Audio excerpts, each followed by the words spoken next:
कण कण में व्याप्त उस परमात्मा को हम नमन करते हैं,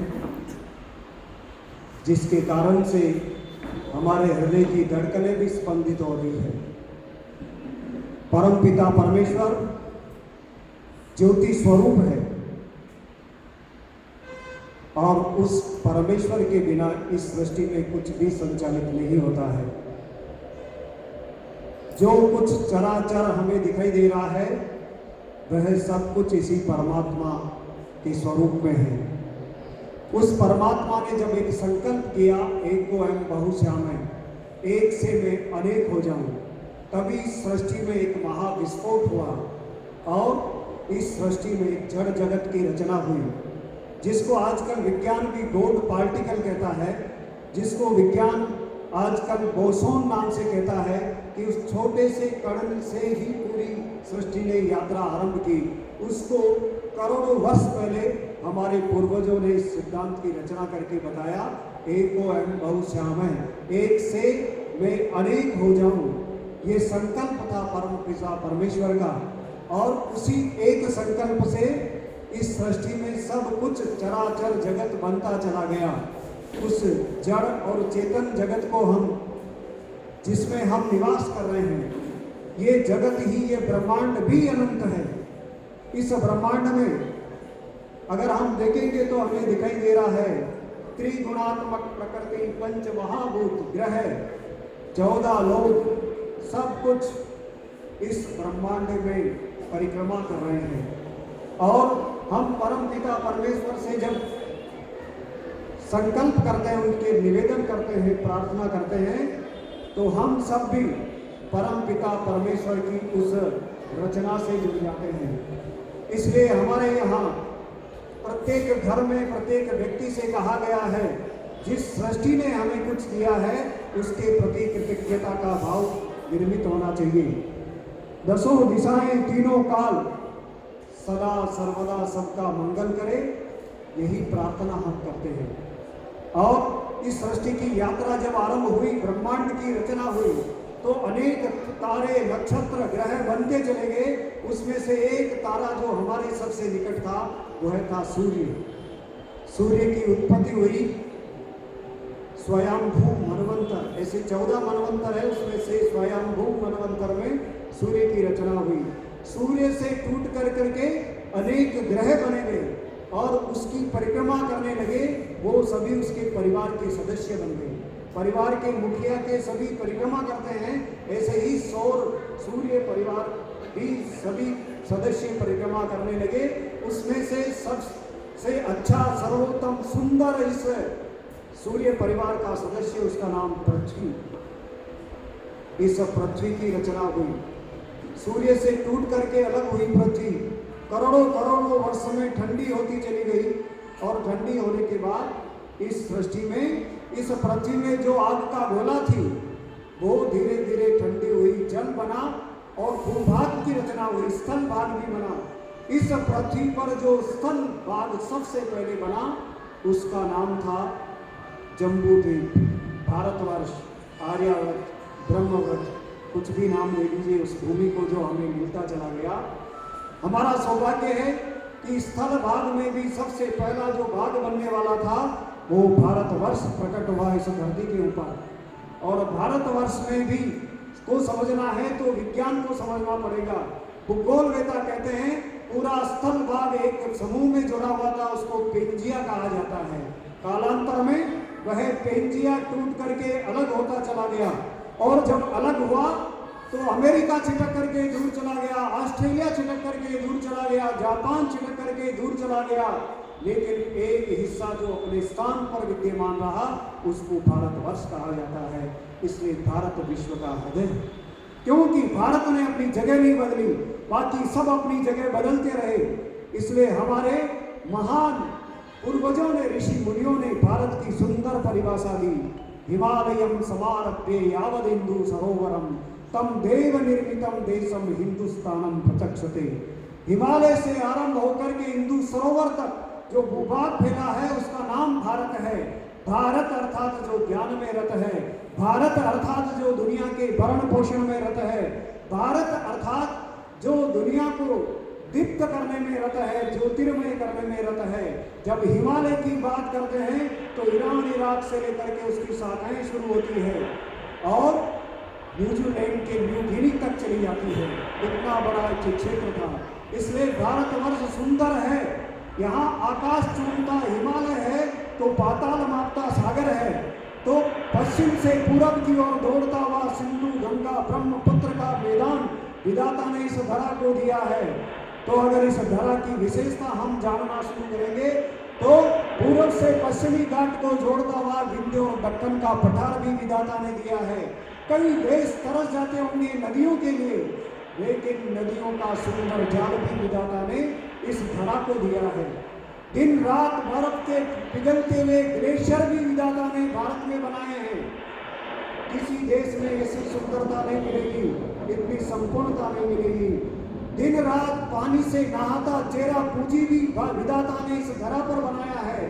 तो पानी के लिए तरसता हुआ रेगिस्तान भी विधाता ने इस धरती को दिया है। इसलिए ये धरती अपूर्ण नहीं हो सकती। विधाता ने जलवायु की दृष्टि से भी इस धरा को पूर्ण बनाया है। इसलिए विष्णु पुराण में एक सुंदर परिभाषा दी गई है, उत्तरम यत् समुद्रस्य हिमाद्रस्य व दक्षिणम वर्षम तद भारतम नाम है भारती यत्र संतति। समुद्र के उत्तर में और हिमालय के दक्षिण में जो भूभाग स्थित है उसका नाम भारत है और उसकी संतान भारतीय है, भारत है। भारत के नाम से ये भारत बना है, लेकिन इसकी व्याख्या भी और कई तरीके से हो सकती है और हमारे पूर्वजों ने की है। हमारे पूर्वजों ने इसकी चारों सीमाएं तय की है, जिसको हम देख रहे हैं। कोई भी मनुष्य नहीं बना सकता, देव निर्मित देश है। सागर की सीमाएं मनुष्य नहीं बना सकता, पर्वत की रेखाएं मनुष्य नहीं खींच सकता, ये भगवान ही बना सकता है। इसलिए इस देश को देव निर्मित कहा गया है, ये भगवान का बनाया हुआ देश है। इसलिए इस धरा को नमन करने के लिए सबसे पहले हमारे ऋषियों ने इसका वंदन किया ऋग्वेद में, और यजुर्वेद में हमारे ऋषियों ने कहा नमो मातरे पृथ्वी, और अथर्ववेद में पृथ्वी सूक्त में अथर्वा ऋषि कहते हैं माता भूमि ही पुत्रो अहम पृथिव्या, ये धरती मेरी माँ है और मैं इसकी संतान हूँ। दुनिया में देशभक्ति का ये पहला उद्घोष था जो किसी धरा पर किया गया। पहली बार हमने संबंध जोड़ा इस धरा से कि मैं इसकी संतान हूँ। इसका अन्न खा करके हमारा शरीर चलता है, इसका जल पी करके हम जिंदा है, इसकी हवा हमारी श्वासों में रमी है, मरते समय भी हमारी देह इसी मिट्टी में मिलेगी। इसलिए जो कुछ भी लिया है हमने इसी से लिया है, जो कुछ भी छोड़ कर जाएंगे इसी पर छोड़ कर जाएंगे। इसलिए ये हमारी माँ है। इसलिए तो भगवान राम ने अपने भाई लक्ष्मण को उत्तर देते हुए कहा था, अपि स्वर्णमय लंका न मैं रोचते लक्ष्मण जननी जन्मभूमि से स्वर्गादपि प्रियसी। हे लक्ष्मण, मुझे सोने की लंका अच्छी नहीं लगती, मुझे तो मेरी माँ और मेरी जन्मभूमि स्वर्ग से भी बढ़कर लगती है। और यही नहीं, भीष्म पिता मैंने कुरुक्षेत्र के मैदान में अंतिम क्षणों में वेद व्यास जी को कहा था, अत्रापि भारतम श्रेष्ठ है जम्बू द्वीपे महामुने यतो ही कर्म भूमि यत अन्य भोग भूमि। हे महामुनि, दुनिया में कोई धरा श्रेष्ठ है जो कर्म भूमि है, पुण्य भूमि है, वो केवल भारत की धरा है, बाकी सब भोग भूमियां हैं। हमने नहीं, हमारे ऋषि मुनियों ने नहीं, देवताओं को भी स्वर्ग मिला और पुण्य क्षय के बाद देवताओं को फिर लौट करके जाना पड़ता है, स्वर्ग छोड़ना पड़ता है। तो देवताओं ने भी कहा कहाँ जाए हम जब पुण्य क्षय हो जाएंगे।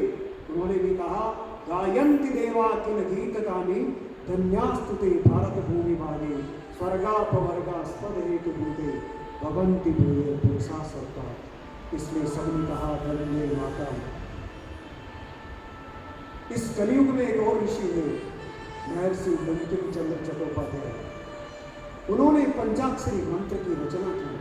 वो पंचाक्षरी मंत्र था वंदे मातरम।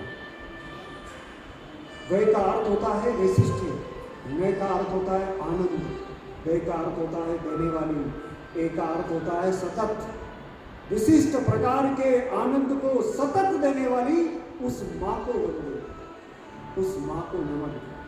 भक्त जब भगवान के चरणों में गिरता है सुध बुध होकर, तो उसे मैं भी याद नहीं रहता, केवल भगवान याद रहता है, स्वयं को भी भूल जाता है। यही वंदे मातरम है। जब इसकी संतान स्वयं को भूल करके भी सब कुछ उस माँ को दे दे, तब वंदे मातरम कहा जाता है।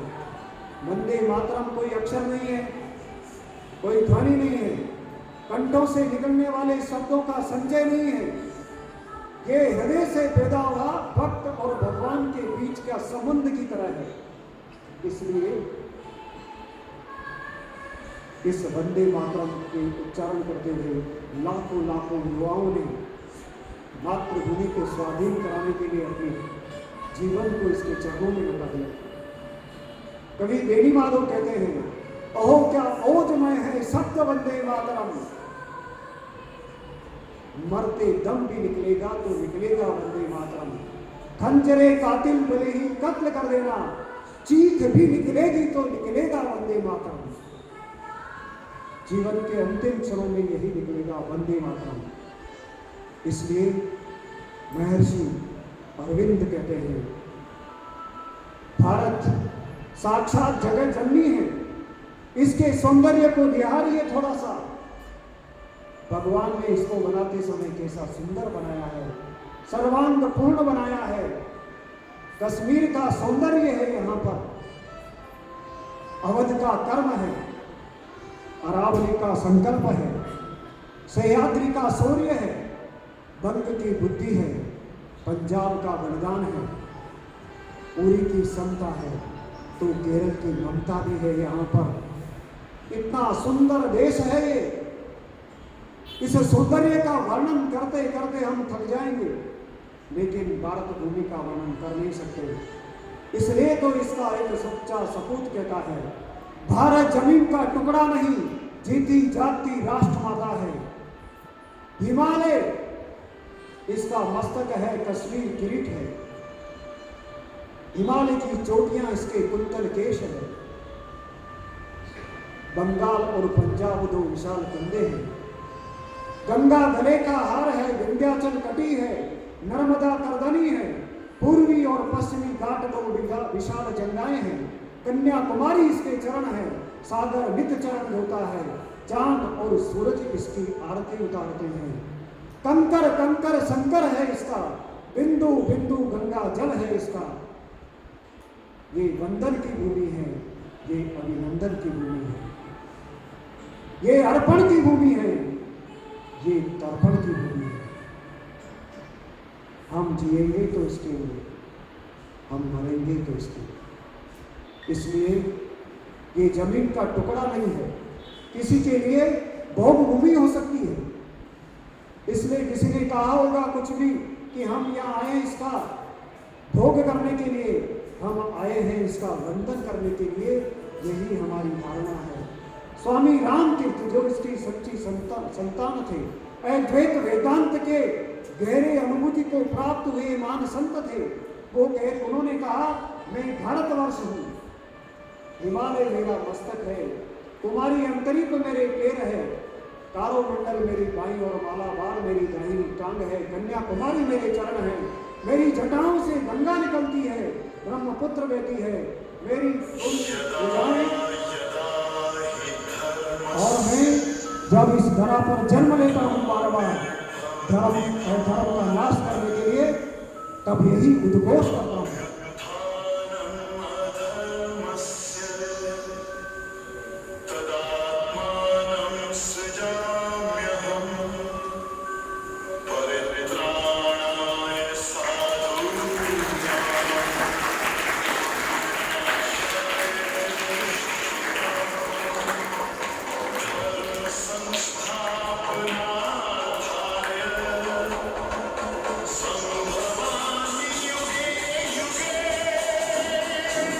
ये वही धरा है जहाँ भगवान स्वयं चलकर आए थे। कोई भी दुनिया में ऐसी धरा नहीं जहाँ भगवान ने अवतार लिया हो। ये अवतारों की भूमि है, जहाँ पुराणों में 24 अवतारों तक का उल्लेख है, लेकिन विष्णु के 10 अवतार हमें दिखाई दे रहे हैं। मैंने कहा 4.5 घंटे का कार्यक्रम होता है, केवल 20 मिनट इसी पे लगते हैं जब अवतारों का हम वर्णन करते हैं। किस अवतार में कहाँ अवतार लिया, क्यों लिया, किस लिए लिया, ये भी एक जानकारी है। कभी समय आएगा तो उसकी चर्चा करेंगे। लेकिन ये धरा है जहां संत भक्तों ने खुद इस धरा पर भक्ति की धारा को बहाया। केवल 30 मिनट में वर्णन करता हूं जब कौन से संत भक्त ऋषि ने कहां जन्म लिया था, तब 30 मिनट इसी पे पूरे होते हैं। लेकिन आज हम केवल जानकारी प्राप्त कर रहे हैं, ये ज्ञान की भूमि भी है। संयुक्त राष्ट्र संघ ने दुनिया के सबसे प्राचीन ग्रंथ के रूप में ऋग्वेद को स्वीकार किया है। यूनेस्को ने अपने वैश्विक धरोहर में शामिल किया है ऋग्वेद को। इन सारी बातों को हम जानते हुए चल रहे हैं। अभी मैं ज्यादा वर्णन नहीं कर रहा। ये कुरुक्षेत्र, पानीपत, हल्दी घाटी, कालीकोट के युद्ध का वर्णन जो इतिहास पढ़ाते और पढ़ते हैं उनको मालूम होगा कि हमने युद्ध के मैदानों में भी सदा विजय प्राप्त की थी। जब प्रभात वेला में हम उठते हैं तो जगने के बाद पृथ्वी पर पैर रखने से पहले हम संकल्प करते हैं, कराग्रे वस्ते लक्ष्मी, कर मध्य सरस्वती, कर मूले तो गोविंद, बोलते हैं। उसमें बोलते हैं समुद्र वसने देवी पर्वत स्थल मंडले विष्णु पत्नी नमस्तुभ्यं पादस्पर्शम क्षमस्व में। समुद्र वसने देवी, समुद्र रूपी वसन जिसमें धारण कर किए हैं। तो आज अब यात्रा पर निकल रहे हैं हम। सबसे पहले चलेंगे सुदूर दक्षिण में, भारत का महान महासागर जिसको हिंदू महासागर कहा जाता था, महोदधि, हिंदू सरोवर, और वर्तमान में हिंद महासागर कहा जाता है। गंगा निकलती है गंगोत्री से और जिस सागर में अपने अस्तित्व को विलीन करती है उसको गंगा सागर नाम दिया गया था। लेकिन आजकल अंग्रेजों ने बे ऑफ बंगाल कर दिया, बंगाल की खाड़ी, ताकि इससे रिश्ता टूट जाए हम सबका। लेकिन हमें स्मरण रखना, ये बंगाल की खाड़ी नहीं, गंगा सागर है। सिंधु निकलती है सिंध का बाव से, अभी वर्तमान में वो चीन के पास चला गया है, त्रिविष्टप तिब्बत से। और जिस सागर में सिंधु गिरती है उसको सिंधु सागर कहा जाता था, वर्तमान में अरब सागर कहा जाता है। लेकिन उस अरब सागर से हमारा रिश्ता नहीं है, संबंध सिंधु सागर से है। इसलिए सभी सागरों के नामकरण की कभी आए तो हमें इस नाम से भी उनको संबोधित करना है कि 3 सागरों से घिरी हुई मातृभूमि, ये समुद्र वसने देवी, इन तीनों समुद्रों के वसन को धारण करने वाली मां समुद्र वसने देवी। और पर्वत स्तन मंडले, जब हमने कहा है इसका वंदन करेंगे, सबसे पहले हिमालय की यात्रा पर चलेंगे। दुनिया की सबसे ऊंची चोटी स्वर्ग माता जिसको माउंट एवरेस्ट कहा जाता है, गौरी शंकर के हम दर्शन कर रहे हैं, जहां पार्वती और शिव साक्षात विराजमान रहते हैं। कंचनजंगा जैसी महान दुनिया की 3रे क्रमांक की चोटी, ये भी भारतवर्ष में ही स्थित है, अखंड भारत का हिस्सा है। तो हम चलेंगे कभी इनकी यात्रा करने, तो जीवन के उन सुंदर क्षणों का हमारा सौभाग्य होगा। इन सभी चोटियों के दर्शन हम वैसे तो कर नहीं सकते क्योंकि हमें चढ़ना नहीं आता है हिमालय पर। जो चढ़ते हैं वो लोग यात्रा कर पाते हैं, लेकिन हम चलेंगे दुनिया के सबसे प्राचीन पर्वत पारियात, जिसको अरावली कहा जाता है, उसके दर्शन करने के लिए। इस अरावली पर्वत पर अनेक स्थान हैं, जिनमें कुछ स्थानों का मैं वर्णन करूंगा। कभी आप जाएंगे, इन स्थानों को देख रहे हैं, एक एक स्थान पर 1-1 घंटे का समय व्यतीत हो सकता है, इतने पवित्र स्थान है। कभी आप जाएंगे तो कभी इस कुंभलगढ़ को देखा होगा आपने, महाराणा प्रताप का जन्म यही हुआ था। जो जानकारी नहीं रखते उनको ध्यान में रहना चाहिए। चित्तौड़गढ़ गए होंगे कभी हम, दुनिया का महान दुर्ग चित्रदुर्ग, जिसको मौर्य काल में और कहा जाता है पांडवों ने इसको पहले बसाया था, निर्माण कराया था। ये महान चित्रदुर्ग जिसको आजकल चित्तौड़गढ़ कहा जाता है, ये पूरे भारतवर्ष के लिए अनुकरणीय बलिदान की गाथाएं हैं। तारागढ़ गए होंगे, अजमेर कभी हम, पृथ्वीराज चौहान जिसकी शौर्य की गाथाएं यहाँ लिखी गई थी, इस तारागढ़ पर भी इतिहास की अनेक घटनाएं हैं। हम चलेंगे भारत माता की कटी विंध्याचल पर्वत के दर्शन करने के लिए। विंध्याचल पर्वत पर भी अनेक ऐसे तीर्थ स्थान है, 1 घंटे तक मैं वर्णन करूंगा तो ऐसे इतने तीर्थ स्थल है मैं वर्णन नहीं कर सकता। अमरकंटक जैसा महान स्थान है, तो कभी जाएंगे आप इस अमरकंटक को देखने के लिए। यहीं से माँ नर्मदा अपनी यात्रा को आरंभ करती है। माँ नर्मदा यहाँ से निकल करके बहुत बड़े तीर्थ स्थलों को समेटती हुई जाती है।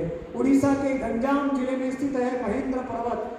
7 चिरंजीवियों में से एक परशुराम का निवास इसी पर्वत को माना जाता है। तो अनेक ऐसे स्थान हैं जहाँ यहाँ भी ऐसे प्राचीन राजेंद्र चोल का बनाया हुआ विशाल स्तंभ है इसी महेंद्र पर्वत पर। हम जाएंगे सुदूर पश्चिमी घाट की ओर। सह्याद्री पर्वत है ये। इस सह्याद्री पर्वत पर छत्रपति शिवाजी ने अपने शौर्य की गाथाएं लिखी थी और सारे किले छत्रपति शिवाजी ने यही बनाए थे। कभी देखेंगे हम तो इसी सह्याद्री पर शिवनेरी दुर्ग की स्थापना की थी 1628 में। यही छत्रपति शिवाजी को जन्म दिया था माँ जीजाबाई ने। तो हम चलेंगे इसी सह्याद्री पर्वत पर दर्शन करने के लिए रायगढ़ के, जहाँ जेठ शुक्ला त्रयोदशी के दिन 1674 के दिन छत्रपति शिवाजी का राज तिलक हुआ था। तो इसी सह्याद्री पर्वत पर स्थित है वो महान किला जिसका स्मरण आज हमें करना चाहिए। सिंहगढ़ जिसका नाम कोटाना था, तानाजी मालसुरे ने अपना बलिदान दिया था। कभी शिवाजी ने कहा था गढ़ आला पर सिंह देना, गढ़ तो आ गया पर शेर चला गया। प्रतापगढ़ के किले को देखने जाएंगे जहाँ छत्रपति शिवाजी ने अफजल खां का वध किया और माँ भवानी को कहा था 32 दांत के बकरे का सिर चढ़ाऊंगा और उन्होंने चढ़ाया था। और ये प्रतापगढ़ का किला वही कहानी कह रहा है। पनालगढ़ जहाँ छत्रपति शिवाजी ने अष्टप्रधान की दुनिया में पहली बार व्यवस्था स्थापित की थी। इसी सह्याद्री पर्वत पर के निकट स्थित है वो महान दुर्ग। इस मध्यकाल में बनाया गया पहला नौसेना का स्थापना स्थल है ये। छत्रपति शिवाजी की बनाई गई प्रथम नौसेना इसी सिंधु दुर्ग में निवास करती थी। अनेक और भी दुर्ग है लेकिन आज मैं उनका सबका वर्णन नहीं करूंगा। हम चलेंगे गुजरात में रेवता गिरनार के दर्शन करने के लिए। हजारों सीढ़ियां चढ़ करके हम गिरनार जा सकते हैं। जैनियों के 2 तीर्थंकरों का ये निर्वाण स्थान है और यहाँ और भी अनेक स्थान है। पास में जाएंगे तो गिरवन है। गिर नस्ल के बब्बर से यही पाए जाते हैं गिरवन के अंदर। हम चलेंगे सुदूर दक्षिण के अंदर मलय पर्वत के दर्शन करने के लिए। बंकिम ने जब कहा मलय यज शीतलाम, मलय गिरी से निकलने वाली शीतल और सुगंधित चंदन की वायु इस भारतवर्ष को पवित्र कर देती है, क्योंकि हवाएं उठती है सुदूर दक्षिण से और जब जाती है तो संपूर्ण भारतवर्ष चर्चित हो जाता है चंदन से। कितना सौभाग्य है हमारा कि सुदूर दक्षिण में चंदन के वृक्ष लगाए विधाता ने मलय पर्वत पर, और हवा छूती हुई पूरे भारतवर्ष में जाती है। यहाँ दक्षिण की सबसे ऊंची चोटी अन्य मुदे के दर्शन कभी किए होंगे हमने। यहाँ हम देख रहे हैं अन्य मुदे जिसका नाम है दक्षिण की सबसे ऊंची चोटी है। चंदन के वृक्ष भी दिखाई दे रहे हैं हम सबको। चंदन कैसा होता है, लेकिन सब स्नान करते हैं हमेशा प्रतिदिन, लेकिन हम ऐसे ही पानी डाल देते हैं। ऐसा नहीं होना चाहिए। हम हमारी बाल्टी में भी, पात्र में भी संपूर्ण नदियों का जल महसूस करते हुए मंत्र बोलते हैं जब गंगे चे यमुने चैव गोदावरी सरस्वती नर्मदे सिंधु कावेरी जलेस्मिन् सन्निधिं कुरु। सभी नदियों का जल मेरे इस पात्र में आ जाए। केवल मंत्र नहीं है, संपूर्ण भारतवर्ष से जुड़ने का महान मंत्र है ये। इसलिए हम नदियों की यात्रा पे चलेंगे। सबसे पहले चलेंगे माँ गंगा में डुबकी लगाने के लिए। गंगा निकलती है गंगोत्री से, और इसी के बारे में मोहम्मद इकबाल को कहना पड़ता है, आबे हिजाजी का ये बेबाक बेड़ा, न अम्मा में अटका न कुंजम में टिटका, कि ये सिबर जिसने 7 समंदर, वो डूबा दाहिने में गंगा के आका। जिस इस्लाम की आंधी ने 7 समुद्रों को सिफर कर दिया, सारे देशों का इस्लामीकरण कर दिया, वो इस्लाम की आंधी गंगा के किनारे आकर के रुक गई, आगे नहीं बढ़ सका। भारतवर्ष को इस्लामिक देश नहीं बना सके। यही महान तीर्थ स्थल केदारनाथ के दर्शन किए होंगे। हम जाएंगे कभी ऋषिकेश तो ऐसे सुंदर दृश्य गंगा के किनारे हमें देखने को मिलेंगे। और गंगा बहती हुई ऋषिकेश से जब मैदान में आती है पहली बार जय शुक्ला दशमी को हरिद्वार में, तो हम गंगा दशहरे का आयोजन भी करते हैं और ये महान हर की गोविंद शिव जी के दर्शन हम कर रहे हैं। तीनों नदियों का संगम प्रयागराज में होता है, उस महान प्रयागराज के दर्शन भी हम कर रहे हैं। गंगा चली जाती है काशी विश्वनाथ के चरणों में और बढ़ जाती है पाटलिपुत्र चंद्रगुप्त मौर्य की राजधानी में और फिर विलीन कर देती है अपने अस्तित्व को गंगा सागर में। कितना सुंदर दृश्य गंगा सागर का जब दिखाई देता है। गंगा विभिन्न धाराओं में बट करके पद्मा नाम से संबोधित होती है। इतना सुंदर दृश्य दिखाई देता है गंगा का। और कलिंद से निकलती है कालिंदी सूर्यपुत्री यमुना उत्तराखंड से और अपनी यात्रा को आरंभ करते हुए हरियाणा को छूते हुए आगे से आगे जाकर के बढ़ती चली जाती है। प्रयाग में अपने अस्तित्व को विलीन करती है, लेकिन वहां से निकल करके दिल्ली से आगे बढ़ती हुई मथुरा में प्रवेश करती है। और मथुरा से आगे जिसको हमने कहा बार बार हमने बोला भी था, भगवान कृष्ण ने अपनी सारी लीलाएं यही की थी। आगरा जहां महान तेजोमालय स्थित था, शाहजहां ने वही ताजमहल खड़ा कर दिया। लेकिन हम इतिहास की चर्चा भी नहीं कर रहे हैं। माँ यमुना अपने अस्तित्व को विलीन करती है प्रयागराज में। हम चलेंगे अंतः सलीला माँ सरस्वती में डुबकी लगाने के लिए। माँ सरस्वती भी उत्तराखंड से अपनी यात्रा को आरंभ करती है। वर्तमान में अंतः सलीला बाहर नहीं है, सरस्वती की महान सभ्यता सिंधु घाटी सभ्यता की तरह से सबसे प्राचीन सरस्वती सभ्यता थी हिंदुस्तान के अंदर। और सिंधु नदी का नाम तो हमने सुना ही है क्योंकि सिंधु घाटी सभ्यता इसके नाम से प्रसिद्ध है। वर्तमान में चीन के सिंध का बाग से एक बहुत बड़ा पर्वत है जो पूरा बर्फ से ढका हुआ है, वहां से सिंधु अपनी यात्रा आरंभ करती है। गिलगित में जम्मू कश्मीर में 550 किलोमीटर बहती हुई ये वर्तमान में पाकिस्तान में प्रवेश कर जाती है। संपूर्ण पाकिस्तान में ये जो प्राचीन भारत का ही हिस्सा था उसमें बहती हुई सिंधु सागर में अपने अस्तित्व को विलीन करती है। वर्तमान में सिंधु दर्शन का कार्यक्रम चल रहा है, हम भी जा सकते हैं कभी। ऐसे ही कैलाश मानसरोवर के निकट से भारत की एक महान नदी अपनी यात्रा आरंभ करती है जिसको हमने ब्रह्म नद कहा, ब्रह्मपुत्र कहा। वर्तमान में ये तिब्बत जो त्रिविष्टम कहलाता था, जिसका वेदों में स्वर्ग के रूप में उल्लेख है, वो भारत का ही हिस्सा था। वहां बहती हुई ब्रह्मपुत्र अरुणाचल प्रदेश से भारत में प्रवेश करती है, असम में चली जाती है और असम के इसके किनारे अनेक महान अहोम गणराज्य, जैसा मैंने एक बोला, ऐसे हजारों गणराज्य आए और चले गए। एक लांछित बड़ फुकन हुए जिन्होंने मुगलों को धूल इसी के किनारे चढ़ाई थी, वो महान स्वतंत्रता सेनानी थे। ब्रह्मपुत्र पर चीन वर्तमान में एक बहुत बड़ा बांध बना रहा है ताकि भारत को नुकसान पहुंचाया जा सके, लेकिन भारत ने संयुक्त राष्ट्र संघ के माध्यम से वर्तमान में उस कार्य को रुका दिया है। कभी हम जाएंगे तो इस सारे महान तीर्थों को देखेंगे। हम चलेंगे नेपाल में दामोदर कुंड से अपनी यात्रा शुरू करने वाली गंडकी नदी, इसको दामोदर शालिग्रामी भी कहा जाता है। जिन शालिग्राम पत्थरों को भगवान मानकर हम पूजा करते हैं वो इसी में मिलते हैं, इसी गंडकी शालिग्रामी में मिलते हैं। और भारत की जो नदियां हैं, एक एक नदी के हजारों तीर्थ है किनारे। मैं सबकी तीर्थ आपको आज नहीं करा रहा हूँ। हम चल रहे हैं माँ नर्मदा में डुबकी लगाने के लिए, जिसको रेवा भी कहा जाता है। अमरकंटक से अपनी यात्रा आरंभ करती है। कभी जाएंगे आप जबलपुर पूर्णिमा की रात्रि में भेड़ा घाट के कभी दर्शन करेंगे इसके किनारे, तो आपको कैसा सुंदर दृश्य यहाँ का दिखाई देने वाला है। इसी बांध पर सरदार सरोवर बांध बांधा गया है जिसको हम देख सक रहे हैं। जो गुजरात में जाता है तो सरदार सरोवर परियोजना चल रही है, हम सबको जानकारी होनी चाहिए, जानकारी रखते हैं हम सब। ये सरदार सरोवर बांध दिखाई दे रहा है।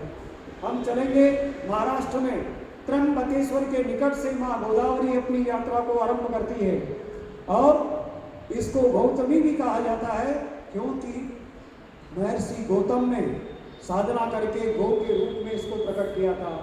हम चलेंगे उड़ीसा में महानदी के दर्शन करने के लिए भी। इसके ऊपर सबसे बड़ा हीराकुंड बांध, उसका नाम सुना होगा, इसी नदी के ऊपर बांधा गया है। तो इसी महानदी के बाद चलेंगे हम कृष्णा में डुबकी लगाने के लिए। महाराष्ट्र के ब्रह्मगिरी से अपनी यात्रा को आरंभ करती है माँ कृष्णा। इसके किनारे भी अनेक तीर्थ स्थल है जिनको देख रहे हैं हम, केवल आज दर्शन मात्र कर सक रहे हैं। इनका वर्णन तो हम पढ़ेंगे, स्वयं जान कर सकेंगे। लेकिन हम सुदूर दक्षिण में जाएंगे, माँ कावेरी के दर्शन करने के लिए भी। कावेरी कर्नाटक के दुर्ग सिंधुदुर्ग से अपनी यात्रा को आरंभ करती है। 3 ऐसे महान तीर्थ स्थल इसके किनारे पर भी स्थित है। कभी हम कावेरी के दर्शन करेंगे जहाँ अनेक साम्राज्यों की स्थापना हुई, लेकिन हम चल रहे हैं अपने गौरवशाली परंपरा का स्मरण करने के लिए। दुनिया के सबसे प्राचीन विश्वविद्यालय यहाँ बने थे। दुनिया का सबसे प्राचीन विश्वविद्यालय तक्षशिला, कभी हमने देखा होगा, इसके दर्शन कर रहे हैं। ये तक्षशिला विश्वविद्यालय है दुनिया का, भरत के बेटे तक्ष ने इसको स्थापित किया था। नालंदा और ऐसे अनेक विक्रमशिला जैसे विश्वविद्यालय आज हम केवल जान रहे हैं उनके बारे में, लेकिन अब चल रहे हैं हम 4 धाम की यात्रा करने के लिए। आज हम पूरे भारत माता की परिक्रमा करेंगे। हमारे पूर्वजों ने भारत की परिक्रमा करने के लिए कितनी सुंदर व्यवस्था स्थापित की है। तो सबसे पहले सतयुग में हमारे यहाँ एक धाम बना जिसको हमने बद्रीनाथ कहा। त्रेता युग में दूसरा धाम बना, लेकिन सबसे पहले हम जब चल रहे हैं बद्रीनाथ के दर्शन करने के लिए, तो दत्तात्रेय, वेदव्यास, तो कलयुग में आदि शंकराचार्य ने अपने इसको अपना स्थान बनाया था, आराधना का, अपनी साधना का स्थान बनाया था। यही तो वेद व्यास जी ने बैठ कर रचनाएं की थी, अनेक वेद उपनिषदों की उन्होंने व्याख्याएं की थी। तो हम चलेंगे त्रेता युग में बने दूसरे धाम के दर्शन करने के लिए, रामेश्वरम। भगवान राम ने संकल्प करके अपनी यात्रा आरंभ की थी 14 साल वनवास की, और हम जानते हैं अच्छी तरह से, समुद्र से पहले, पार करने से पहले उन्होंने रामेश्वरम में भगवान शिव की आराधना की थी। और यहीं से उन्होंने एक पुल बनाया था, नल और नील के नेतृत्व में जो इंजीनियर थे उनके, जिसको राम सेतु कहा जाता है। लेकिन कभी जाएंगे रामेश्वरम का, ये महान दुनिया का सबसे बड़ा गलियारा रामेश्वरम मंदिर का है। आप परिक्रमा करेंगे तो आपको दिखाई देगा। लेकिन आज हम जिसकी विशेष चर्चा करना चाहेंगे वो है राम सेतु, थोरियम के विशाल भंडार, जिसके इर्द गिर्द आज भी है। भारत हजारों साल तक बिजली का निर्माण कर सकता है। आज भी ये प्रयास किए जा रहे हैं, और राम सेतु आज भी जिंदा है, भगवान राम के द्वारा बनाया हुआ, जो लंका में गए थे भगवान राम। आज अंतरिक्ष एजेंसी नासा अमेरिका की, उसने ये फोटो बनाया, भेजा है, उसी का खींचा हुआ उपग्रह का फोटो है। ये पुल कहां से कहां तक जा रहा है, कितना बड़ा है। तो द्वापर युग में तीसरा धाम बना हमारे यहाँ, इसको द्वारका कहा जाता है। हर युग में एक धाम बनता चला गया। द्वापर में द्वारका, भगवान कृष्ण चले आए थे, मथुरा वृंदावन को छोड़ करके द्वारकाधीश बन गए। द्वारका के दर्शन भी हम करेंगे, कभी जाएंगे। उन्हीं का मित्र सुदामा चलाया था मिलने के लिए इसी द्वारकापुरी में, जिसको पोरबंदर कहा जाता है, वही का सुदामा था, जिसको सुदामापुरी नाम था प्राचीन में। वहाँ महात्मा गांधी का भी जन्म हुआ। तो चौथा धाम कलयुग में बना, जिसको जगन्नाथपुरी कहा जाता है। कलयुग में हम कहते हैं जगन्नाथ का भाग जगत पसारे हाथ, पूछे जात न पात। यहाँ की जो यात्रा निकलती है वो कितनी सुंदर हमने देखी होगी। लेकिन आज मैं एक युवा सन्यासी की चर्चा करना चाहूँगा। उस कालखंड में बिहड़ जंगलों को चीर करके जिसने फिर से भारत की प्राचीन परंपरा को स्थापित किया था, वो आदि शंकर, जिसने 4 मठ बनाए थे। न कोई साधन थे, न कोई सुविधाएं थी, लेकिन मन में एक संकल्प था कि मुझे फिर से इस महान संस्कृति को पुनरुद्धार करके स्थापित करना है। वो निकल पड़ा था चारों दिशाओं की तरफ, और द्वारका में आकर उसने श्रृंगेरी, शारदा मठ, ज्योतिर्मठ की स्थापना की, बद्री धाम में, और चले आए सीधे वो जगन्नाथपुरी। उस समय में सड़कें थी, न सुविधाएं थी। एक युवा सन्यासी 16, 17, 18 साल में निकला था अपने घर से, और उसने चारों दिशाओं में 4 मठ बनाए। आज चारों वेदों के अध्यापन, पाठन पठन का कार्य ये 4 वेदों का यही होता है। आज भी हिंदू समाज के 4 शंकराचार्य, 4 पीठें यहाँ स्थापित है। कभी अवसर मिलेगा आप अध्ययन करना। लेकिन अंग्रेज जब भारत में आए, उन्होंने देखा कि बिना प्रचार किए, बिना सूचना के हजारों लाखों करोड़ों लोग स्नान करने के लिए एक जगह एकत्र आ जाते हैं। कौन सा कार्यक्रम है? तब भारत के लोगों ने कहा ये कुंभ मेलों का आयोजन है, ये 4 कुंभ स्थान है। कहा जाता है समुद्र मंथन के बाद उस कुंभ में से अमृत की बूंदें जहां जहां गिरती चली गई, उन स्थानों पर ऐसे कुंभ के स्थान बनते चले गए। हरिद्वार, प्रयाग, उज्जैन और नासिक, हर 12 वर्ष में यहाँ कुंभ मेलों का आयोजन होता है। आपको कोई पूछ सकता है कि भारत में कुंभ स्थल कौन से हैं, तो हम बता सकते हैं कि ये कुंभ स्थल है। और विज्ञान ने भी स्वीकार किया है। डॉक्टर APJ अब्दुल कलाम ने तो बताया था कि जब ये ज्योतिषीय गणना के अनुसार ग्रहों की स्थिति ऐसी हो जाती है कि वहाँ एक ऊर्जा का संकेंद्रण हो जाता है, इसके कारण से उन दिनों में वहाँ रहकर के साधना करना बहुत पवित्र माना जाता है। आज मैं ज़्यादा वर्णन तो नहीं करूँगा, लेकिन केवल जानकारी हमें होनी चाहिए। सप्त मोक्षदायिनी पुरियां, ये भारत की महान सप्तपुरियां हैं जो महान ध्यान का केंद्र भी थी। हरिद्वार, मथुरा, उज्जैनी, द्वारका, कांचीपुरम, काशी, अयोध्या, ये सप्तपुरियां जहाँ महान ज्ञान का केंद्र भी थी और भारत के महान तीर्थ स्थल के रूप में भी विख्यात रहे। और कभी हम यात्रा करेंगे तो जाएंगे अयोध्या,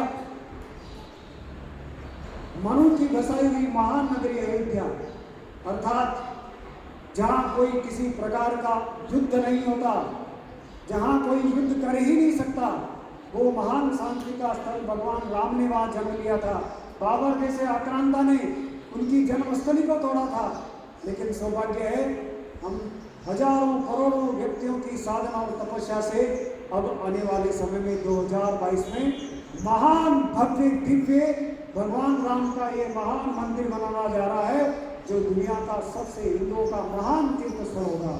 हमने इसके लिए कहीं कुर्बानियां दी, कहीं बलिदान दिए, लेकिन कभी आप जाइए यहाँ और दर्शन करने हो तो 2022 के बाद तो जरूर ये स्थान ऐसा तैयार होगा।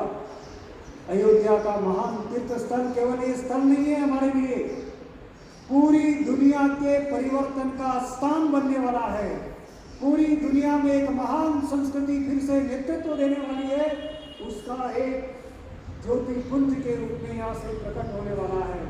इसलिए भगवान राम का भव्य स्थल अयोध्या, जहाँ 5 जैनों के तीर्थंकरों ने भी अपना निर्माण किया था, नहीं अपना जन्म लिया था, जहाँ 5 तीर्थंकरों ने, उस स्थान को भी हम नमन करते हैं। भगवान बुद्ध के अनेक शिष्य यहाँ आए थे और उन्होंने इसको अपना साकेत नाम देकर के इसको संबोधित किया था। मैं अधिक वर्णन नहीं करते हुए थोड़ा आगे बढ़ रहे हैं और हम चलेंगे मथुरा में। भगवान कृष्ण ने कंस की जेल में यही जन्म लिया था। सारे ताले टूट गए थे, सब कुछ, जो दुष्ट व्यक्ति थे वो उनके जन्म के बाद निष्क्रिय होना शुरू हो गए। मथुरा में अनेक तीर्थ स्थल, लेकिन मैं आपको याद इसलिए दिलाना चाहता हूँ, यहाँ भी औरंगजेब ने तोड़ करके जो मुख्य कंस की जेल थी, जहाँ भगवान कृष्ण का जन्म हुआ, उसको तोड़ करके मस्जिद खड़ी कर दी। आज भी हमारे गुलामी का प्रतीक वो चिन्ह हमें दिखाई दे रहा है। ये स्थान बाद में बनाया गया, जो मुख्य जन्म स्थल पर नहीं है। अहिल्याबाई होलकर ने इसको बनाया था। इसके नजदीक जो स्थान दिखाई दे रहा आपको, यही भगवान कृष्ण की जन्मस्थली है, जिसे हमें फिर से प्राप्त करना है और हम प्राप्त करेंगे। लेकिन ये सब कुछ संकल्प से होता है, कमजोर का कोई साथ देता नहीं। काशी विश्वनाथ की चर्चा इसलिए करना जरूरी है, भगवान शिव का ये महान स्थान और दुनिया का सबसे प्राचीन स्थल, यहाँ भी औरंगजेब ने तोड़ करके काशी विश्वनाथ के स्थान पर ज्ञान व्यापी मस्जिद खड़ी कर दी। आज भगवान शंकर नीचे है, मस्जिद ऊपर है। हमें इस स्थान को भी फिर से प्राप्त करना है। काशी विश्वनाथ की हम जय बोलते हैं, लेकिन हिंदुस्तान में हम अपने जगह को अगर नहीं ले सकते हैं, अगर हिंदुस्तान में हमारे धर्म स्थल हमारे अधीन नहीं हो सके, तो इससे बड़ी गुलामी क्या हो सकती है, इससे बड़ी पराधीनता क्या हो सकती है कि हम हमारे घर में ही आकर के कोई एक कमरे में कब्जा कर ले और हम कहें साहब धर्मनिरपेक्ष है, हम तो रहने दो इसको भी, तो हम वहाँ रहने देते हैं किसी को अपने घर में? नहीं रह सकता, क्योंकि हमारा अपना है। ऐसे ये सारे धर्मस्थल अपने हैं। हम दर्शन करने में चलेंगे 12 ज्योतिर्लिंगों के भी। 12 ज्योतिर्लिंग आपको दिखाई दे रहे हैं। महाकाल, सोमनाथ, भीमशंकर, त्र्यंबकेश्वर, रामेश्वरम, मल्लिकार्जुन, नागेश्वर, ओंकारेश्वर, वैद्यनाथ, काशी विश्वनाथ, ये सारे 12 ज्योतिर्लिंग ये परमाणु भट्टियां हैं भारत की। मैं नहीं कह रहा हूँ, एपीजे अब्दुल कलाम ने कहा ये भारत के प्राचीन परमाणु के केंद्र थे जहाँ महान अनंत ऊर्जा का विस्फोट होता रहता है। हम चलेंगे 51 शक्तिपीठों के दर्शन करने के लिए। 3 शक्तिपीठ पाकिस्तान में चले गए, 11 शक्तिपीठ वर्तमान में बांग्लादेश में चले गए, 1 शक्तिपीठ श्रीलंका में है, तो 4 शक्तिपीठ इस समय चीन के पास चले गए। ऐसे मिला करके 51 शक्तिपीठ होते हैं। हम जानते हैं सती को लेकर के शिव ने परिक्रमा की, सती के अंग जहां जहां गिरते चले गए वहां वहां एक शक्तिपीठ बनता चला गया। ये सतयुग का मंत्र है जब संपूर्ण विश्व में विघोषित हो रहा था। तब हमने कहा था कर्मवंतो विश्व मानी। भारत शक्तिशाली था, पूरी दुनिया में शांति थी, क्योंकि भारत जिस महान सिद्धांत का उद्घोषक है अपने पास शक्ति और भक्ति को लेकर चल रहा था। भारत से संपूर्ण विश्व में हम गए, लेकिन आज चलेंगे भारत कितना बड़ा था। पूरा एशिया महाद्वीप जिसका नाम था जम्बूद्वीप, वो भारत का ही हिस्सा था। पूरा एशिया, आप ये स्थान दिखाई दे रहे हैं, ये प्राचीन नाम है। आज सभी जगह अवशेष मिल रहे हैं, सभी लोग कह रहे हैं रूस में मिल रहे हैं, पारसी पर्शिया में मिल रहे हैं, तो उधर सुदूर दक्षिण में चले गए। गंधमादन पर्वत का नाम हमें सुना होगा। पूरा का पूरा क्षेत्र एशिया महाद्वीप ये जम्बूद्वीप कहलाता था। इतना बड़ा भारत था। ये भारत का सांस्कृतिक विस्तार है। भारत के ऋषि मुनि गए, लेकिन 700 ईस्वी आते आते भारत इतना छोटा हो गया। पर्शिया, ईरान, इराक से लेकर के न्यूजीलैंड के न्यू गिनी तक 700 ईस्वी तक भारत इतना बड़ा था। भारत के चक्रवर्ती सम्राटों का शासन था यहाँ। अफगानिस्तान, जिसको अफगानिस्तान कहा जाता है, गांधार इसी का हिस्सा। लवपुरी, लाहौर, राम के बेटे लव का बसाया हुआ। केकई, भरत की माँ केकई यहीं की रहने वाली थी, जो वर्तमान में अफगानिस्तान में चला गया है। ये सिंध और उधर सुदूर दक्षिण में चले जाएंगे, जिसको जावा, सुमात्रा, मलेशिया, इंडोनेशिया, ये सभी भारत के हिस्से थे। भारत के ही चक्रवर्ती सम्राटों के राज्य थे। लेकिन भारत शक्तिशाली था तब तक, ये सब कुछ इस तरह से चल रहा था। 700 ईस्वी तक की बात कर रहा हूँ मैं। लेकिन 1250 तक आते आते ये जो क्षेत्र था ये भी हमारी कमजोरी के कारण से चला गया, और भारत का क्षेत्रफल रह गया केवल 95 लाख वर्ग किलोमीटर।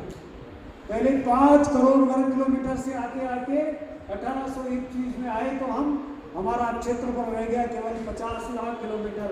तब भी तिब्बत हमारे पास था, कैलाश मानसरोवर चीन के पास नहीं था। अफगानिस्तान, बलूचिस्तान, लाहौर, दिल्ली के कई सिंध प्रदेश, लेकिन ये पूरा का पूरा नीचे वाला क्षेत्र हमारे पास से चला गया।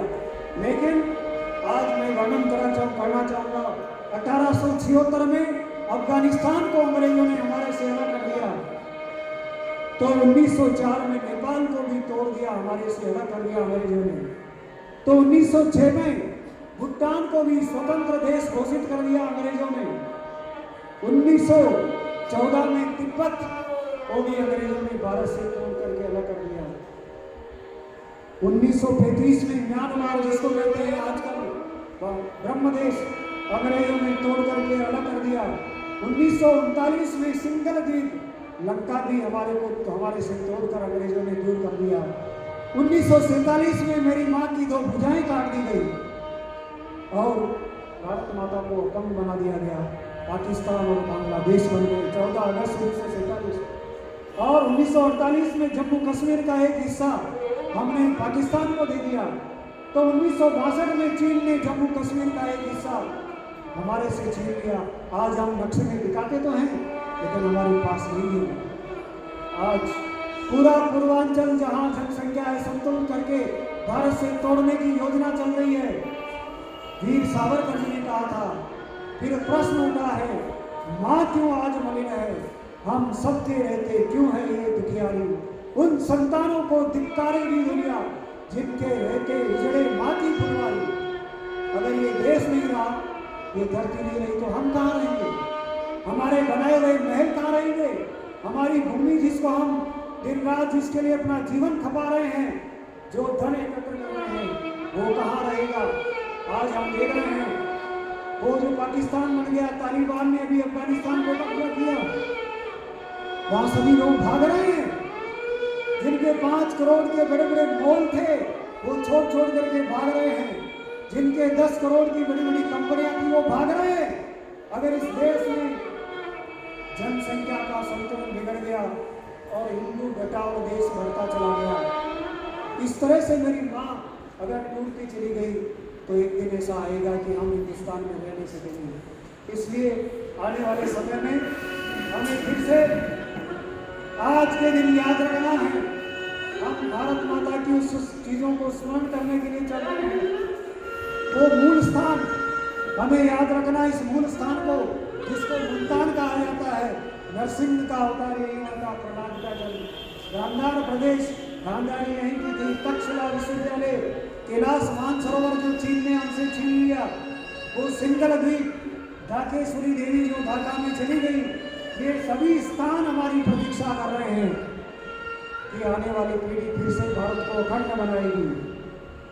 हमें स्मरण रखना है, अगर 1800 साल बाद इजराइल के लोग अपने देश को प्राप्त कर सकते हैं फिर से, तो क्या हम भारत को अखंड नहीं बना सकते? अगर दोनों जर्मनी टूट करके अलग हो सकते हैं, तो भारत क्यों नहीं हो सकता? इसलिए भारत माँ के कष्ट को आज समझना है। भारत माँ आज पीड़ा में है, कष्ट में है, क्योंकि भारत पर चौतरफा आक्रमण किया जा रहा है, भारत माता को चीरहरण किया जा रहा है। इस्लामिक आतंकवाद ने आज भारत को नोचना शुरू कर दिया है। प्रतिदिन जम्मू कश्मीर में हम देख रहे हैं, पूरे भारतवर्ष में इस्लामिक आतंकवाद पैदा किया जा रहा है। 800 इस्लामिक आतंकवादी संगठन भारत में सक्रिय है, अलग अलग रूपों में सक्रिय है। चाहे वो पॉपुलर फ्रंट ऑफ इंडिया बनकर आ गया हो आजकल, चाहे सीमी चलता था पहले, ये नए नए चोले पहनकर हिंदुस्तान में आ रहे हैं, लेकिन हिंदुस्तान को तहस नहस करने के लिए आ रहे हैं। आज भारत माता के हृदय पर, भारत माता के हृदय से खून बह रहा है, और अगर हम शांति से बैठे रहेंगे तो भारत माता कभी शक्तिशाली माँ के रूप में नहीं हो सकती। ईसाई मतांतरण दिन रात चल रहा है। 85 जिलों में नक्सलवाद और माओवाद भारत को तोड़ने की साजिश कर रहे हैं। छद्म धर्मनिरपेक्षतावादी नेता जो हिंदू कहलाते हैं, लेकिन उनके लिए हिंदुस्तान नहीं अपनी कुर्सी प्रिय होती है, ऐसे लोगों को भी सबक सिखाने की जरूरत है। जो अच्छे चोले पहन करके सफेद पोष बनकर आते हैं, अच्छी बातें करते हैं, मंदिरों में भी जाते हैं, लेकिन हिंदू धर्म के लिए कार्य नहीं करते। आज हमें फिर से समझना है।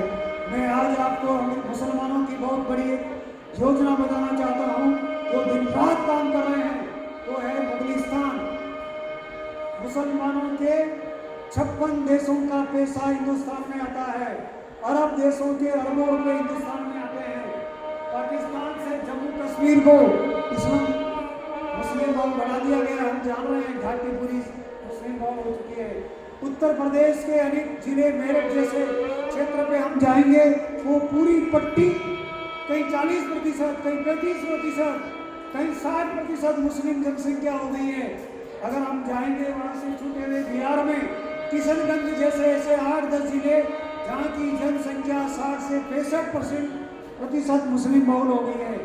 पश्चिम बंगाल के वो जिले उस पट्टी में मुस्लिम बहुल बना दिए गए हैं घुसपैठ के द्वारा, अवैध घुसपैठ, उसके द्वारा बांग्लादेश से जोड़ते हुए इस तरह से ये सारा मुगलिस्तान बनाने की साजिश चल रही है। फिर न गंगा हमारी रहेगी, न बद्रीनाथ, न हरिद्वार। ऐसे ही चीन की योजना से हिंदुस्तान को तोड़ने की साजिश चल रही है। चीन ने इसको नाम दिया है रेड कॉरिडोर। जिन 85 जिलों की मैं बात कर रहा हूँ, माओवादी, नक्सलवादी उन जिलों के अंदर अपनी सत्ताएं चला रहे हैं, ये लाल पट्टी में केवल उनका शासन चलता है, वहाँ न कोई सरकारें हैं न कोई किसी को सुनता है। देशभक्तों के हाथ काट दिए जाते हैं, आंखें फोड़ दी जाती है, और आज हजारों की संख्या में इस संघ के कार्यकर्ता जिनके कहीं के पैर नहीं, जिनके हाथ नहीं, बहुत सारों की आंखें नहीं है, वो कहते हैं हम भारत माता की जय नहीं बोल सकते गाँव के अंदर। ये माओवादी और नक्सलवादी भारत को तोड़ने की साजिश कर रहे हैं। ऐसे ही भारत को तोड़ने के लिए एक शक्ति और काम कर रही है, ईसाई पादरी। ईसाइयों ने कहा हर देश में 4 सेनाएं होती है, लेकिन हमारी 5वीं सेना भी है जिसका नाम पादरी है। और हमारे जयपुर के कई क्षेत्र मिल जाएंगे जहाँ वो आजकल मरियम माता का मंदिर बना के आरती उतार रहे हैं, ओम जय मरियम माता, अपने चोले बदल रहे हैं। वो इस तरह के रूप में आ रहे हैं ताकि हिंदू ईसाई बन जाए, और इस तरह की साजिश के द्वारा हिंदुस्तान को तोड़ने में लगे हुए हैं। आज बहुत सारी बहुराष्ट्रीय कंपनियां जिसमें अमेजन भी शामिल है, उसके 50,000 करोड़ रुपए भारत को तोड़ने के लिए सहयोग करती है इन पादरियों का। अनेक कंपनियां जिनके नाम हमारे पास कभी स्वदेशी जागरण मंच वाले आएंगे, आपको कहेंगे इन विदेशी कंपनियों के सामान को मत खरीदो, अभी आएंगे दीपावली पर सस्ता मिलता है चीन का सामान। अरे चीन उन्हीं सामानों को बेच करके हमारे से पैसा लेकर के हथियार खरीद के नक्सलवादियों को देता है। इसलिए हमें जागना है, हम कब तक सोते रहेंगे। स्वामी विवेकानंद ने कहा था, क्या भारत की स्थिति देख करके तुम्हारी नींद चली जाती है, तुम्हारे अंदर तड़फन पैदा हो जाती है कि मुझे भी भारत माता के लिए अपना जीवन देना है, या कमाने के लिए एक घोंसला बनाने के लिए मेरी जिंदगी खपा दूंगा मैं। हम सोना नहीं है, जागना है, यही जगने का समय है। और सबसे बड़ी बात है, किसी गांव में जाइए, हिंदू जाति के नाम से ये ऊंचा, ये नीचा, ये इस जाति का, ये उस जाति का, मेरे को ये पद मिल गया, उसको ये पद नहीं दिया। अरे अच्छे लोग जो कल तक भारत माता की जय बोल रहे थे, उनको भी दायित्व बदल दिया जाए, निष्क्रिय हो जाते हैं। कब तक हम देश को आगे रखेंगे कि दायित्व को? इसलिए आज के बाद जाति, पंथ, मत, दायित्व, पैसा कोई भी आ गया है, उनको ठोकर मार के केवल भारत माता को चुनना है। हमारे लिए वो महत्वपूर्ण नहीं है, हमारे लिए भारत माता है। केवल भारत बचेगा तो हम सब बचेंगे, दायित्व भी बचेंगे, कुर्सियाँ बचेंगी, जाति बचेगी और कुछ बचेगा। लेकिन भारत नहीं बचा तो हम सब कैसे रहेंगे? इसलिए आज भारत का बचना दुनिया के लिए जरूरी हो गया है। आज ये पूरी धरती माता भारत से निवेदन कर रही है, हे भारत, तुम ही बचा सकते हो मुझे। अमेरिका नहीं बचा सकता, चीन नहीं बचा सकता, ईरान इराक नहीं बचा सकते, अरब देश नहीं बचा सकते, ब्रिटेन नहीं बचा सकता, क्योंकि वो लोग केवल अपने लिए जीने वाले हैं। वसुधैव कुटुंबकम कहने वाला एकमात्र दुनिया का देश भारत है, यही ताकतवर होकर के दुनिया को बचा सकता है। पूरी माँ इतने परमाणु बम बन गए हैं, अगर भारत कमजोर रह गया तो आतंकवादियों ने अगर आज ही परमाणु बम डाल दिया, हम यहीं के ही चिपक जाएंगे, कुछ नहीं होगा। हमारी ये सारी रचना दिन रात लगे हुए हैं जो करने में, वो सब खत्म हो जाएगी 2 मिनट में। तालिबानियों के हाथ में आज ही आ जाए परमाणु बम और चला दे भारत के ऊपर। हम आज शाम को सोच रहे हैं कि 50 करोड़ का सौदा करना, हम बचेंगे नहीं, कहीं के सौदे करेंगे। इसलिए हमें भारत के लिए कुछ करना पड़ेगा, और ये करने के लिए भारत माता ने हमें जीवन दान मांगा है, बलिदान मांगा है, तन मन धन भारत को देने के लिए आज हमें अपने संकल्प लेना है। मैं आपसे निवेदन करता हूँ कि हम सब आज ये संकल्प सीधे बैठे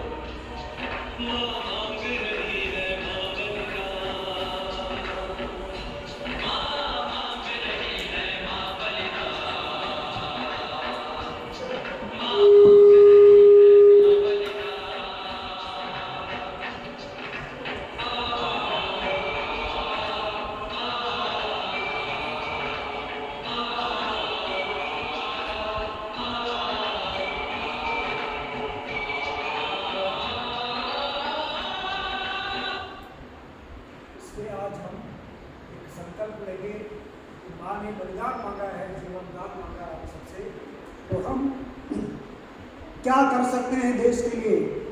1 घंटे से लेकर के पूरा जीवन तक देने का संकल्प हम कर सकते हैं। क्या हम 1 घंटा दे सकते हैं? 2 घंटे, 5 घंटे, पूरा जीवन? इसलिए आज सीधे बैठ करके संकल्प करेंगे। जिस तरह से भगत सिंह ने संकल्प लिया था, भारत के अनेक अनेक क्रांतिकारी युवाओं ने संकल्प लिया, पूरा जीवन भारत माता के चरणों में अर्पित कर दिया।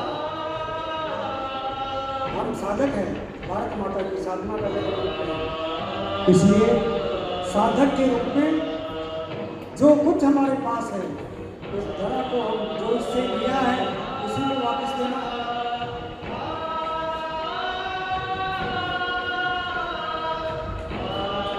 भगत सिंह भी तो अपने जीवन में एक घोंसला बना करके शादी कर सकता था, कुछ कर सकता था, युवा था। खुदीराम बोस, राम प्रसाद बिस्मिल, चंद्रशेखर आजाद, सब कुछ उन्होंने अपनी जवानी इसके चरणों में उतारी।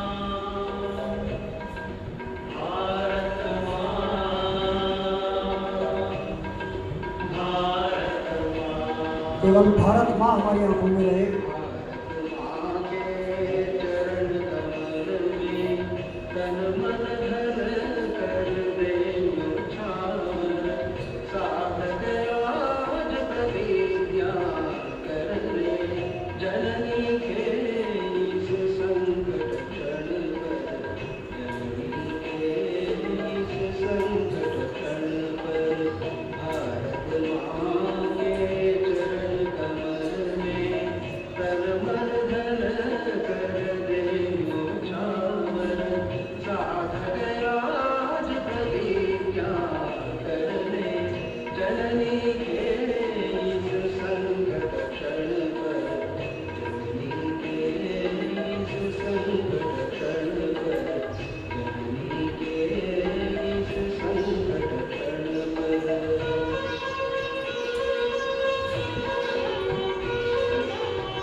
संकल्प लेने वाले कोटि कोटि चरण जब आगे बढ़ेंगे और संगठित भारत खड़ा होगा तो फिर से भारत को अखंड होने से कोई रोक नहीं सकता।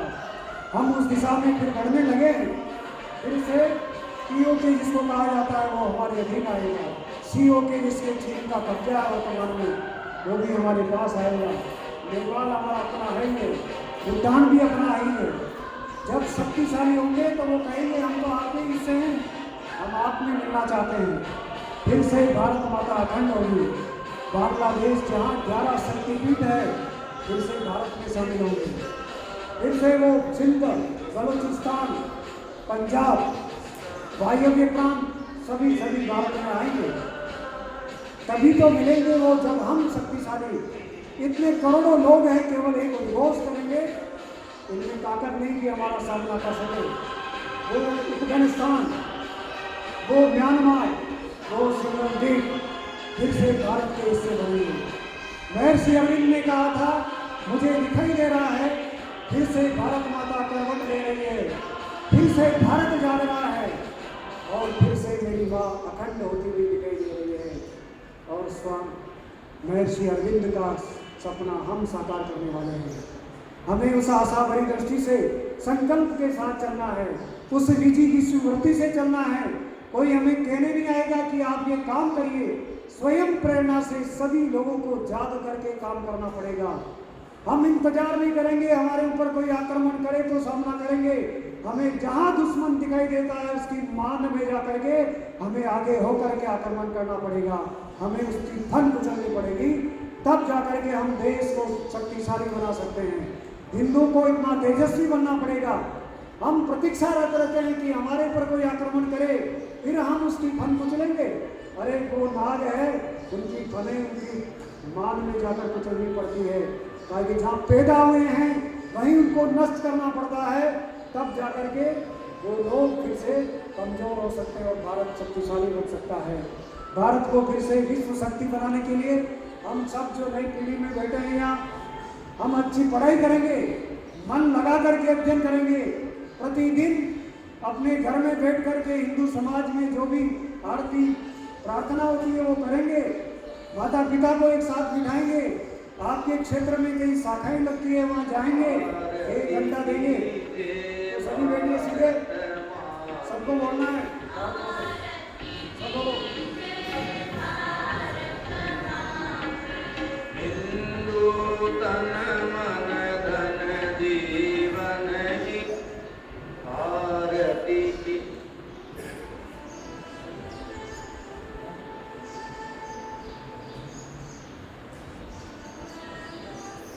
भारती की जय, भारत माँ की।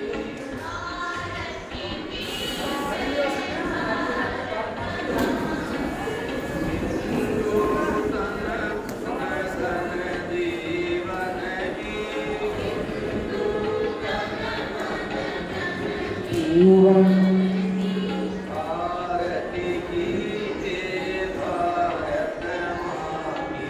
भारती की जय, भारत माँ की। तेरे कारण राम लक्ष्मण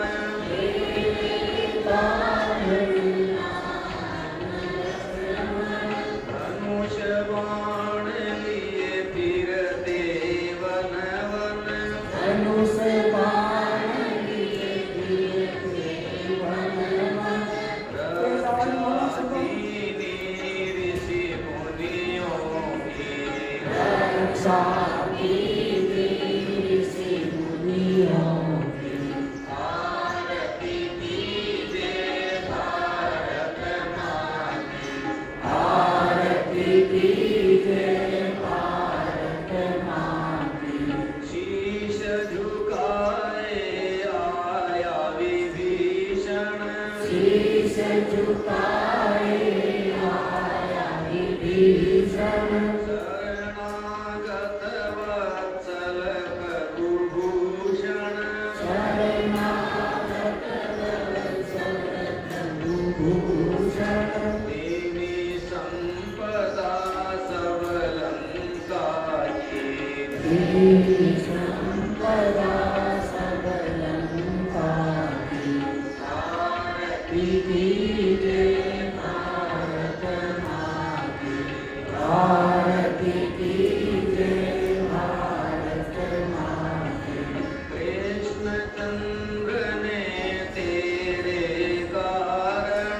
कृष्ण चंद्र ने तेरे कारण धर्म राज्य का कर संस्थापन धर्म राज्य का कर संस्थापन गंगा बहाई गीता जी गंगा बहाई गीता जी भारती कीजिए भारत माँ की भारती की जय भारत माँ की प्रताप ने भाला चमकाया प्रताप ने भाला चमकाया इस दिन तेरे हित चिंतन का इस दिन तेरे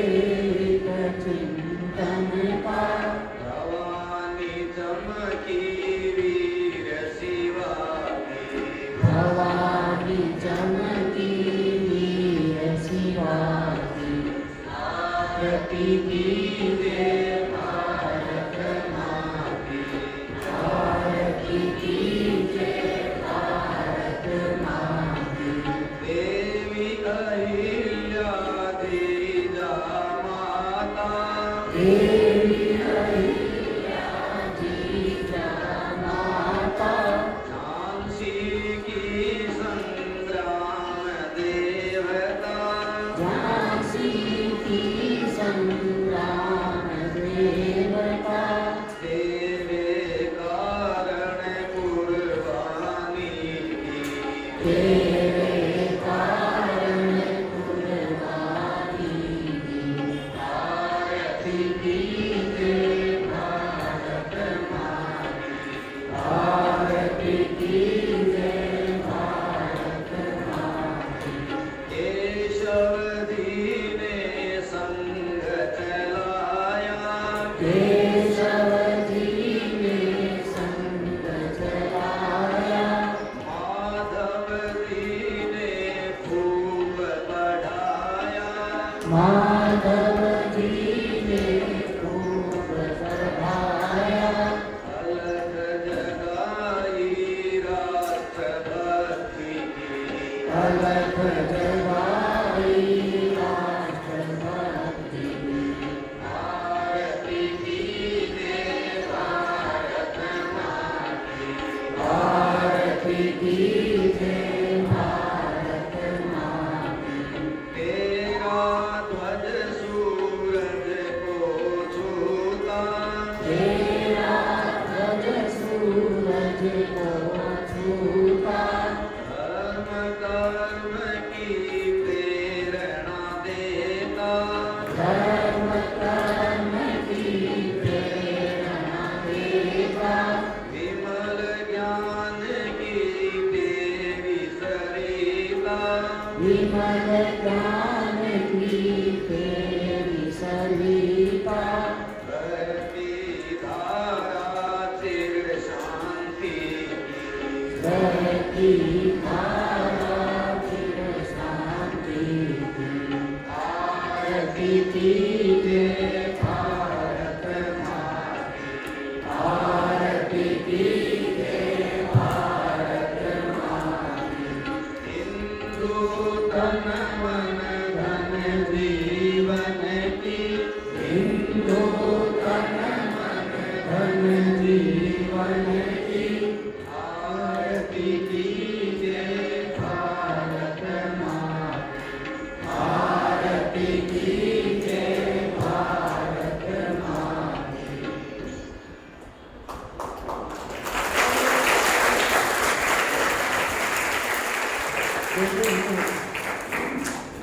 भारत माता की भारत माता की भारत माता की वंदे वंदे वंदे। हाँ, बहुत सारे भगत सिंह दिखाई दे रहे हैं, इतना जोश है इनके अंदर, बहुत अच्छा है, धन्यवाद।